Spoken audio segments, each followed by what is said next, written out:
everyone, it's Rihanna and welcome back to another video. I seriously apologise for the lack of content in November. It has been a crazy, busy month and I know it kind of sucks going from what I watch video to another what I watch video, but that's what it's gonna be. So let's get on with what I've watched in November 2018. So the first thing I want to talk about is a TV show that I saw on Netflix, which is called The Alienist. It's on Netflix in the UK. I believe it aired in like early 2018 in the US and then came to Netflix in the UK. I'm pretty late to the party on this one, so I finally decided to sit down and watch it with my boyfriend. We were having extreme withdrawal symptoms from Haunting of Hill House and we needed something new to watch, and The Alienist was just there and it was a perfect choice. So The Alienist is set in New York City in 1896 and it follows a newspaper article illustrator named John Moore who meets up with a doctor who in those days would be known as an alienist, who is a psychologist, and there's now been a murder in New York City and John Moore and Dr. Chrysler believe that together they can use their collective knowledge to hunt down the killer. Now The Alienist has some pretty big names as their main cast. We have Dr. Chrysler, who is the alienist, who's played by Daniel Bruhl, who's been in such things as Rush and Captain America Civil War. We also have Dakota Fanning, who's been in a lot of things. She plays the secretary to the New York Police Department, Sarah. And then we have the newspaper illustrator John Moore, who's played by Luke Evans. So we have a really famous cast here and they all do such a great job as their characters. But I really love the choice of Daniel Bruhl as Dr. Laszlo Chrysler. He's so intricate but also quite scary at times in the way that he thinks. His performance very much reminds me of Benedict Cumberbatch when he played Sherlock. I don't know, their minds just seem to work in a similar way. There's many things to admire about The Alienist, from the acting cast to the music to the way it looks, the cinematography, the costumes, everything looks gorgeous. But my only downfall and huge gripe with the show is that it's a major slow burn. Now this series is 10 episodes long and of course it's a murder mystery. You want to be intrigued. You don't want to know who the murderer is until the very last episode.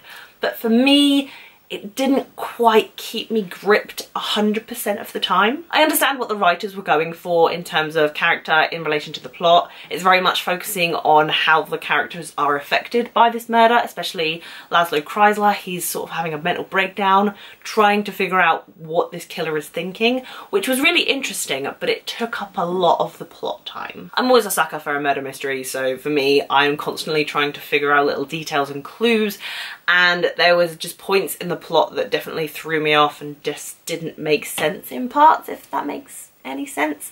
The direction they went with it was really cool. So many details. It was very different for a piece set in that time.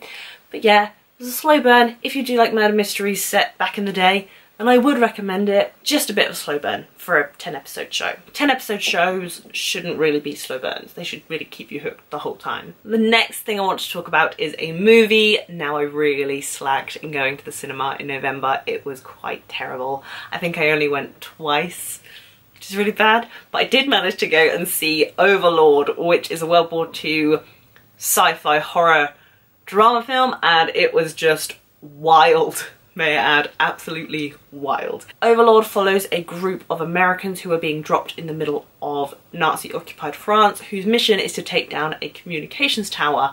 Now, one of them sort of goes off track and finds out they are doing experiments on humans to make sort of weird creature immortal soldiers. And as I say, it was completely wild. There were a few times where the characters were in danger and I was fearing for their lives. It was quite good how they did that, because this film you'd expect not to have much substance. It is one of those films that sort of has a lot of gore and has a lot of just crazy things happen, but you don't really care. You're just watching it and you're just like, this is great, this is crazy, and I absolutely love it. There are things to the film that are actually really great. Some of the performances are really good somehow. I don't know. Like, this is what happens when you actually make a decent World War II sort of sci-fi horror thing. Like, I get excited about it. Some of the performances were really good. They had some really nice cinematography, some really great shots going on there. And the score, oh my days, I loved the score. It was heart-pounding. Yeah, I can't believe I'm getting excited about talking about a sci-fi horror set in World War II, but Overlord was just crazy and I kind of loved it. I've recently been introduced to a new comedian who I really like, who is called Hassan Minhaj, and he has a comedy special on Netflix called Homecoming, and I watched it, really loved it. I think the guy is super funny and he really plays to his strength through his personal experiences. Like, he takes a lot of emotion and a lot of real stories that hit you hard and somehow just make them funny in the most effective way. It's not one of those things where you think you shouldn't laugh at it. You actually should laugh at it because he's making fun of himself and the situation, and he just has great delivery. I really enjoyed that Netflix comedy special. I don't watch many of them, but when I do, most of them are really great, and I really enjoyed this one. I think I'm going to keep watching his show, The Patriot Act, because I watched the one on Amazon and found that one really funny. So yeah, I'm going to watch more of Hassan Minhaj's work. He's super funny. Next up, I watched another thing on Netflix. Apparently I have a Netflix addiction, and that was Valerian and the City of a Thousand Planets. I've been putting this film off for a really long time because it's 2 hours and a little bit long, and a lot of the time I do not have the energy to put into a film that I know I'm probably not going to like that is that long. And I say I probably wasn't going to like it, and I was right. This film intrigued me because it's a sci-fi. I love sci-fi films. I love Luc Besson. I love Dane DeHaan. I think he's great. But Valerian, oh lord. This film was very much a showcase of how pretty Luc Besson and his creative team can make everything, because the aliens and the creature design look amazing. The plot and the characters, however, suck so hard. Oh my days. Usually I love Dane DeHaan. I think he gives great depth to his characters and he can do drama so well. Not here. Not here. Oh, I can make a whole rant video on how much I disliked Valerian. It didn't need that long of a runtime. I didn't get anything out of the characters. I didn't get anything out of the story. I just got a film that looked really pretty.